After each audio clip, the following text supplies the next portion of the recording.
Welcome to Hacking Your Leadership. I'm Chris. And I'm Lorenzo. And welcome to this week's Thoughtful Thursday. Don't forget to follow us on Instagram at Hacking Your Leadership and leave us a review on iTunes. For this week's Thoughtful Thursday, I want to talk about an article I saw on LinkedIn recently that was the title of it was kind of cool. Kind of brings me back to the days of when my career started. It said, "If you want a job, drop off your resume in person." And I chuckled a little bit when I saw it, and I thought, okay, that's interesting. Let me see what they have to say about that. And apparently, what is driving this kind of refueled interest in kind of dropping something off in person or going and introducing yourself in person is a combination of things. So first, there are a lot of employers and hiring managers that believe that that AI recruitment tools are just kind of not fitting the bill anymore. That they are either sending candidates who don't end up working out or getting through the process, or they aren't sending enough good candidates, or they're filtering out too many people. It's tough, those things are supposed to make the process easier in terms of filtration. Obviously, nothing is a better filtration process than a group of people who can really pour into them. But depending on the company, if you get 50 or 100 applications for a single job and you post multiple jobs at a time, that could be taxing in terms of the amount of labor it takes to go through all those things. So having some sort of AI is probably a good thing. But employees or candidates are saying that they could apply to 36 positions online, and it's just crickets. They don't hear anything from anybody. And then when they go talk to somebody, the person they talk to says, "I never received anything from you." And so it's just kind of like back and forth that is really hindering the communication process. So this is an interesting thought of go drop off your resume in person. What are your thoughts about this? Yeah, I think it depends a lot, obviously, on industry, and but I do like the idea. I don't know. It maybe because that was the age of when we came through the workforce, that's what you did. You'd go in, you'd ask to talk to a leader or a manager, you'd hand them the resume, you'd shake their hand, you'd say hello, you'd introduce yourself. Like the application was on paper. You have to fill it out on paper. Exactly right. Like I think coming from that space, also added a formality about it that I think is that I think maybe people are missing a little bit of. It's so easy now with so many different tools online. To just apply for 1,000 jobs within a couple of minutes. That if it's that easy to apply, then to your point, you have systems and AI and algorithms and things like that are sifting through all these thousands and thousands of resumes that are being uploaded. And yeah, it's much harder to get a sense of the candidate and the person that's applying. So I like the idea that it's something that is kind of being advised now, or being brought up, or at least saying like, hey, consider doing something outside of the process, the digital process of what's going on right now. Right. It reminds me a little bit of things that you hear about, like the Southwest Airlines, a flight attendant who started doing the rap several years ago, or it's just this idea that you don't have to do the thing that everybody else does simply because they did it first. Right? Like you don't have to box yourself in to a process that may not work for you simply because no one else kind of broke out of that mold before you.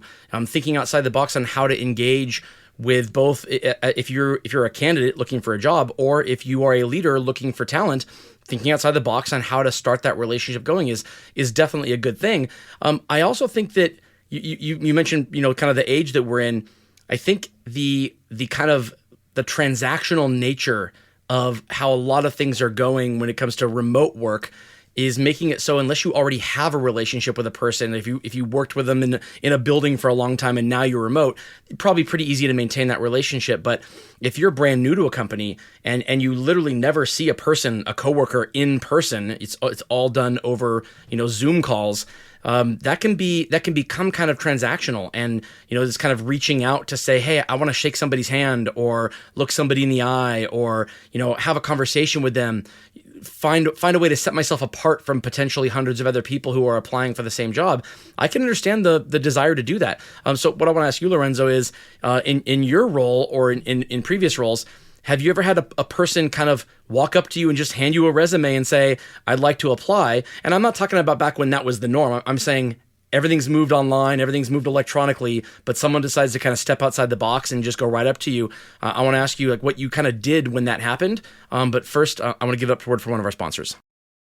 All right, Lorenzo. So someone walks up to you out of the blue, hands you a resume. You look at them kind of glossy-eyed, like, what am I supposed to do with this? Make them feel bad. They walk out with their tail between their legs. It goes right in the circular file, and you move on your day, right? Yeah, I go, what are we killing trees now? What is this? No, you know what? It happens. It does not happen as often as it used to, obviously, but it does happen from time to time, and I like it. It's been a mixed bag in regards to like, does the candidate end up getting a job or that type of thing? But I do like the initiative. I've been impressed with people that have done it for the most part, and I've asked them. You know what I mean? I'm like, well, oh, thank you. Like, what made you, bring this by? And they were like, well, like, I've learned sometimes that if you want a job, you should go and show up and ask for it. And I like that drive. I like that motivation. I appreciate it. It is different. And so I think when I've experienced that, I typically will follow up with more conversations. And many times, like, it's funny, there's been many times where I'm just randomly there. Like I'm not, nobody said, oh, hey, that's Lorenzo, go talk to him, or that's the person you need to talk to. I'm just randomly there, and they walk up to me like they walk up to anybody else, and they just say, hey, is there somebody that I can talk to about a job? I have my resume here. And I want to engage. I'm just like, oh, cool. Like, why would you like to work here? Like, what are you looking for? And I just go right into the conversation because I'm interested now. You've got my attention. You're doing something different than the other tens of thousands of digital resumes that I could probably see. So I like to engage in the conversation, and it's a good first look, And for a lot of times, I'm like, all right, like this is the process. This is what I need you to go do. But I will make sure, so I'll do some follow-up to make sure that you get a phone call, you get an opportunity, because I like that. I like that approach. Right. It shouldn't, in the age of really trying to institute some fairness in the hiring process that really hasn't existed for the longest time, in that kind of where we are in that, it is important to make it to not allow a person who decides to step outside the box be able to bypass whatever the system is. But if it means that they have a name and a face that you recognize when you see the application come through, or whatever it is they do to follow the actual process, if it sets them apart, at least to the standpoint of getting them an in-person interview, I see nothing wrong with that at all. Like with a person just kind of putting that extra little bit out there. As long as they, are kind of qualified for the role to begin with, and no one's wasting anybody else's time. I think this is really cool because we are kind of going back to our roots here on a lot of things. We've very quickly moved the pendulum left to right on a lot of the way people interact with each other in the work environment over the last few years. And when that happens, typically people start going back to their roots on what is comfortable for them, or what they know, or what has worked long term. So you get this like a bot that comes out that says you can apply for 50 jobs with 3 clicks of your thing, and it copies and pastes your resume into all this stuff for you, and you hit submit and you go, great. Well, first of all, if you're doing that, that implies that you just need a job, any job. You probably should be looking into these companies a little more before you apply. But that aside, that starts happening, and then companies go, wait a minute, this huge influx of applications, now we need to figure out a way to kind of whittle this down a little bit before we start talking to people. Let's develop a bot that kind of goes through and says, okay, let's look at all of the words we put into the job application of all the skills we're looking for, and we'll find any of those words in this Boolean search into all the applications that come in, and anybody who has some of these words in their application, they get to go through, and then we'll call those people and we'll set up applications. So it filters them out. That's great. But the more this cat and mouse game happens of how do I get in front of more people, and then how do I stop these many people from getting in front of me, it eventually gets to a tipping point, and then people start saying enough is enough. Let's go back to what works. And what works is FaceTime. Getting back to the actual in-person, talking to somebody, even if it's just for 3 minutes. Look at me, remember my face, because you're going to see me working here with you in 2 months. That goes a long way. And I think a lot of candidates, if it's a job that actually is a location you go to, I think it would behoove a lot of people to really think about it from that standpoint. And it would behoove a lot of leaders to be open to this when it happens, to not look like someone just handed you, a bag on fire, but actually a resume, and you treat it professionally and you validate what that person has gone through in terms of the effort to get it to you. Yeah, and I think too, like to your point, if there are locations or organizations that are not easy to access, you can't just walk into them, you can't just drop off a resume. There's a digital way to do this too, and it's usually in the power of things like LinkedIn and other tools and spaces where you can find a company that you're looking for. If they have their own recruiters, guess what? They have a job. You know what their job they get paid to do is find people to work there.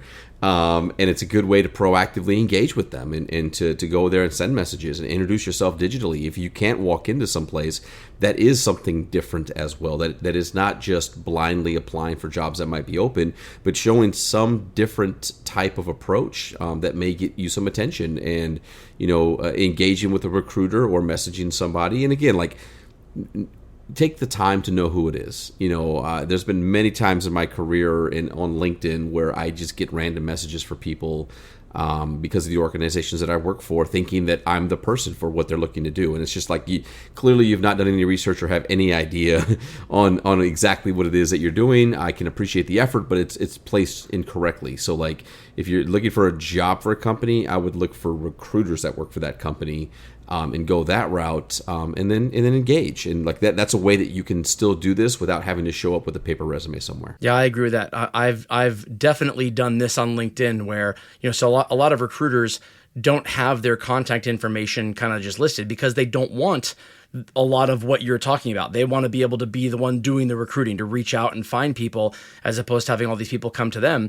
But when I find the person and I've done the research and I know this is the person I want to reach out to, whether it's a recruiter or a hiring manager or whatever, and their contact information is hidden, I'll go to the company itself on LinkedIn, go to the list of the employees, and I'll click every single employee until I find people who have their contact information shown, and look at what the email format is for that person. First initial, last name at whatever the domain is, or first name dot last name. Find a few of those, validate the format, and then send an email to the person you want to send it to. The number of people who do that is so low that when it does happen, hopefully you get in touch with a person who at least recognizes the effort that you went through to do it. And I'm not saying, stalk them at home and show up at their house, but sending them a personalized email with a resume attached and an acknowledgement that, hey, if there is a formalized process, I'd love to know what it is. I just want to make sure that when I go through that process, that you keep an eye out for my name coming through, and I'd appreciate whatever advice you can give. And you put it that way instead of like you're looking for a way around the process. And I think you can move mountains with that little bit of effort. Absolutely. And with that, it brings us to the end of this episode. This is Hacking Your Leadership. I'm Lorenzo. And I'm Chris. And have a great day.